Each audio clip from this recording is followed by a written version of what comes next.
Strange.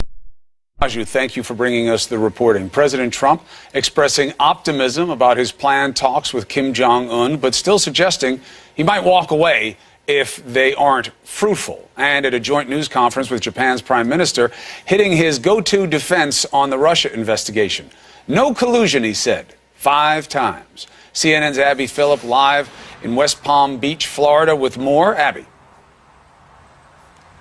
Well, good morning, Chris. President Trump spent the last 2 days here meeting with Japanese Prime Minister Shinzo Abe on this North Korea meeting. And he's also using his CIA director Mike Pompeo's secret trip to North Korea to meet with Kim Jong-un as a way to boost his nomination to be the next Secretary of State. If I think that it's a meeting that is not going to be fruitful, we're not going to go. If the meeting, when I'm there, is not fruitful, I will respectfully leave the meeting. President Trump giving new insights into his planned meeting with North Korean leader Kim Jong-un. Mr. Trump promising Japanese Prime Minister Shinzo Abe he would work hard for the return of at least a dozen Japanese nationals abducted by North Korea in the 1970s and 80s. The president also declaring CIA Director Mike Pompeo got along really well with the North Korean dictator during their secret meeting over Easter weekend. Mr. Trump using the news to push for Mike Pompeo to be confirmed as the next Secretary of State. But one prominent Republican senator still opposes it. I will say this about Rand Paul. He's never let me down. Meantime, CNN is learning new details about the confusion with plans to impose new sanctions on Russia. 3 senior administration officials tell CNN that President Trump personally made the decision to abandon those plans. Hours after UN Ambassador Nikki Haley made the announcement in a televised interview on Sunday. We'll do sanctions as soon as they very much deserve it. As the commander-in-chief grapples with the Russia investigation closing in on his inner circle, there has been no collusion. They won't find any collusion. It doesn't exist. President Trump declaring 5 times that there was no collusion between his campaign and Russia, despite ongoing investigations by special counsel Robert Mueller and the Senate. Mr. Trump downplaying speculation that he could fire Mueller or Deputy Attorney General Rod Rosenstein. They've been saying, I'm going to get rid of them for the last 3 months, 4 months, 5 months, and they're still here. So we want to get the investigation over with. CNN also learning another one of President Trump's longtime lawyers warned him that Michael Cohen, who was under criminal investigation, could turn against him after the FBI seized records from his office, home, and hotel room.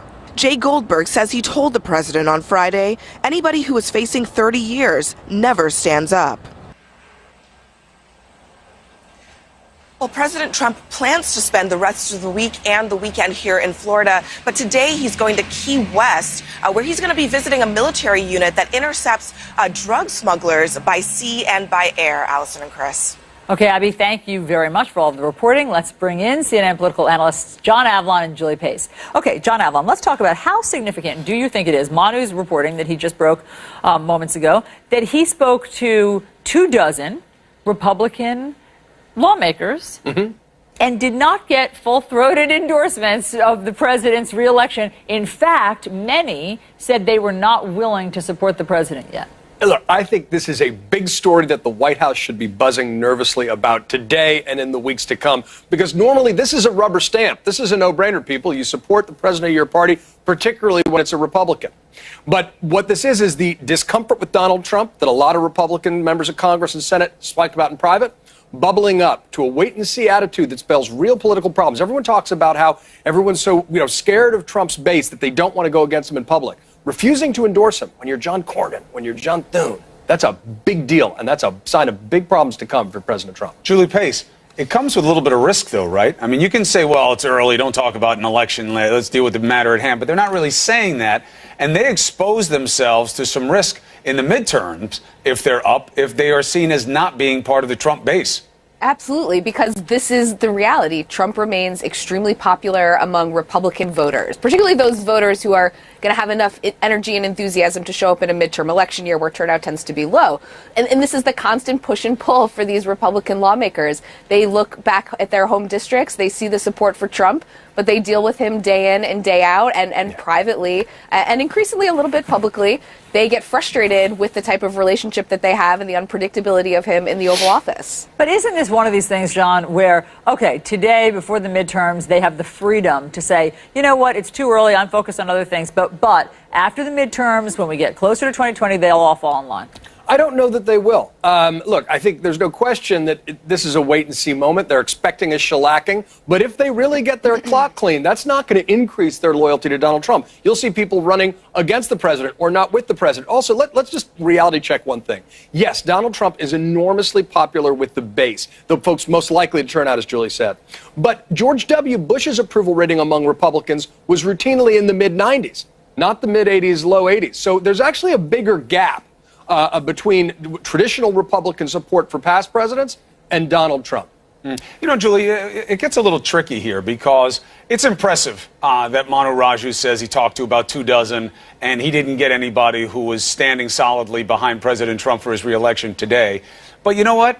I wonder if he asked those, or he surveyed those same 24, who's really stood up against Donald Trump and anything that he says and anything that he does. I mean, you know, let's take the Paul Ryan example. I mean, I remember being impressed with Paul Ryan about how he stood up for these questions of conscience and how he stated his priorities, and not just being a family man. There are a lot of family men and women who are in public service and make great sacrifices, but that, you know, he would speak his truth. Party be damned.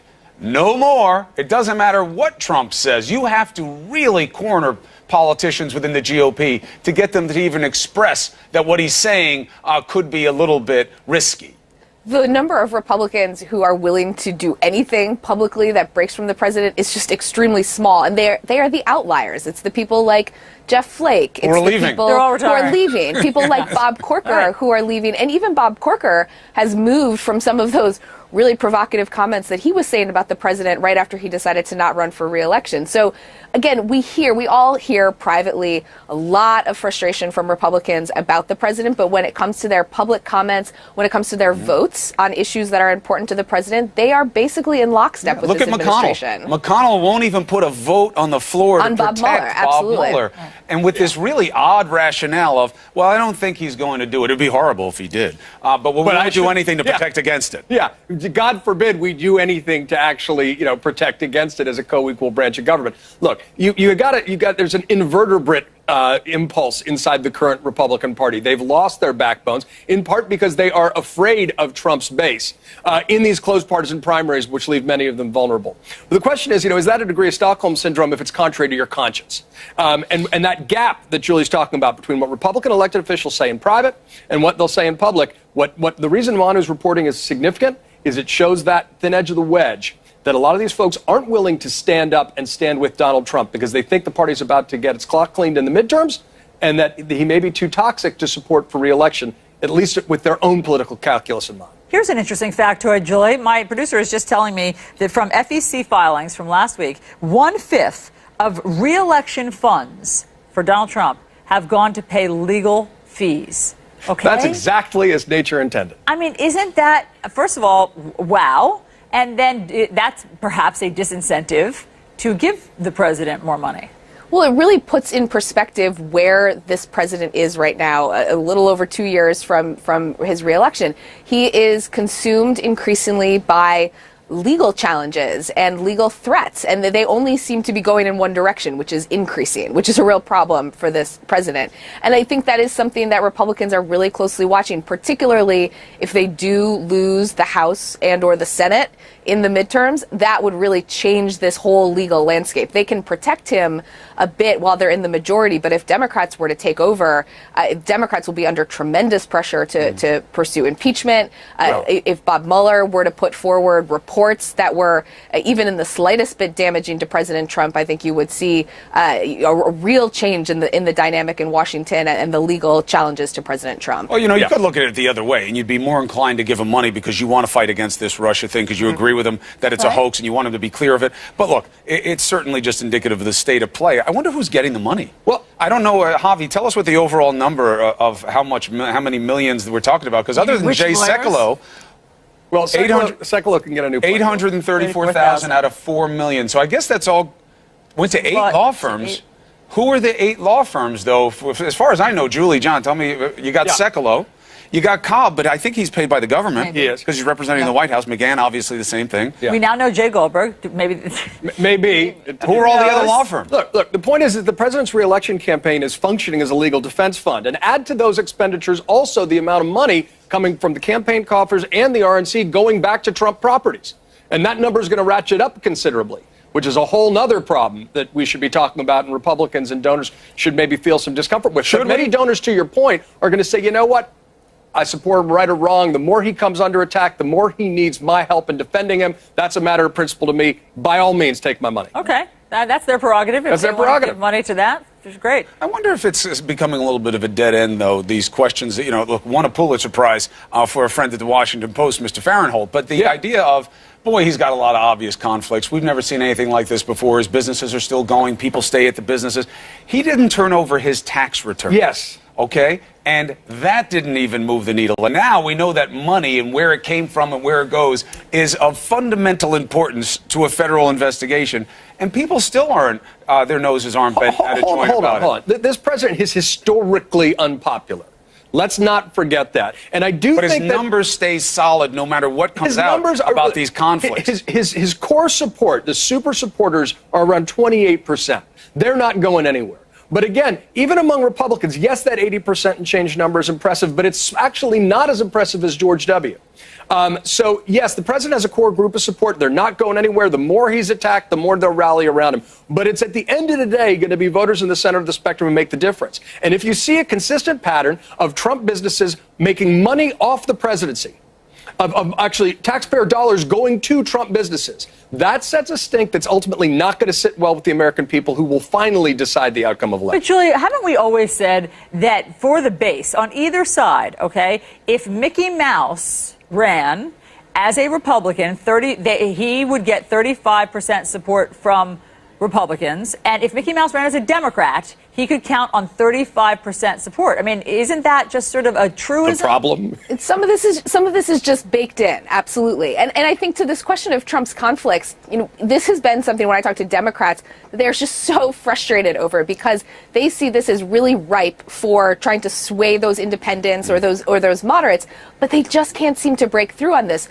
There's an amazing example that got almost no attention a few weeks ago, where Trump's businesses actually wrote a letter to the president of Panama, a country where he was having an issue with a hotel, seeking help. So that's a business that the president is still involved in, seeking help from a foreign government for a financial matter.